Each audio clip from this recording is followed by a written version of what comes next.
the Student Makers Committee, and our job is to plan and organise all the events that happen on the Student Makers Conference. Over the last few terms, students at Dallas have been learning about the technology so they could run workshops, and we have invited other schools to come to our Student Makers Conference. The committee provided us with an opportunity for the students to demonstrate what they knew and what they thought would be good content for that conference. So all the time we were providing a structure in which the students could have their voice. One of the things we had to teach our committee was the concept of a committee and some of the roles and the importance of forward planning. So we created a timetable for our 15 weeks leading up to the event. During the committee meetings, the students made all the decisions and the teachers were there listening and helping us if we ever needed it. So what do we still have to do for the big event since it's coming up next week? So before the event, we're gonna set up the area and add the final touches to our workshops. At every meeting we have a chairperson and also we have a person taking minutes. The students moved from being told what to do to start with to actually having more voice as they became more and more comfortable with the process and the learning environment that we created. Some of the things we did was write letters to sponsors and invitations and create logos. And we were also responsible for the timetable of the workshops. We had 20 workshops, we need 80 students. We only had 14 in the committee, so we had to draw down a number of other students to be involved. Once the decisions were made about the workshops, students then chose what they wanted to do with the guidance again of us to the point of what a workshop was, what it meant to be a teacher, and what sort of things we needed to put in that workshop. Today we were organising our obstacle course for our drones workshop, and some of the resources that we've used to make sure that our workshop is successful is to have like some safety tips. Let's test the sound system so the audience can hear.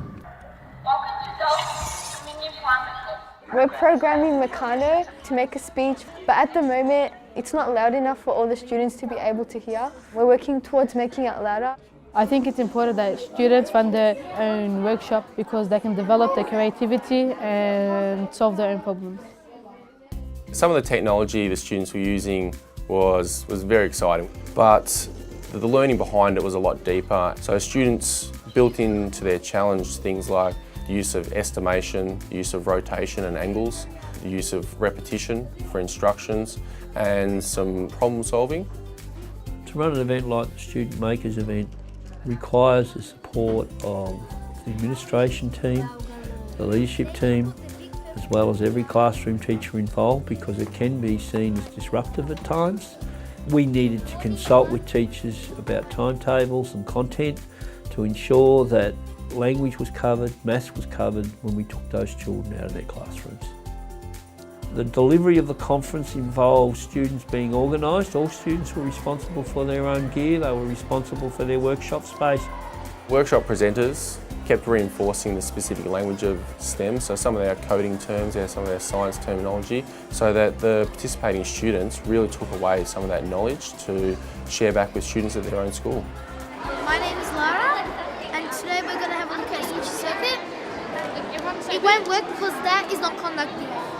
So this is not conductive and this is conductive.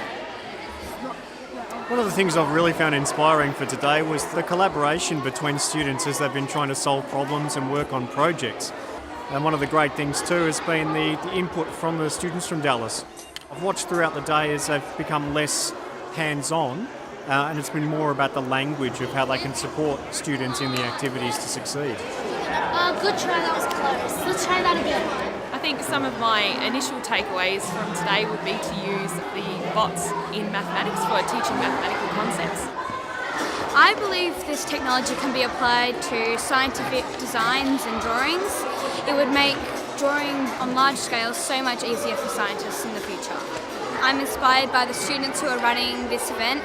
I think it's amazing. I think I'll take this learning back to my school and we could teach our school of Watsonia Heights Primary School how to use bots to draw shapes. There's some fantastic toys here, but the learning that's being done to solve these problems and obstacle courses and to create things is some really deep learning that supports digital technologies, it supports design and technologies, there's elements of science, there's elements of maths, and the communication between students and the presentations is a lot of literacy as well in terms of multimodal text.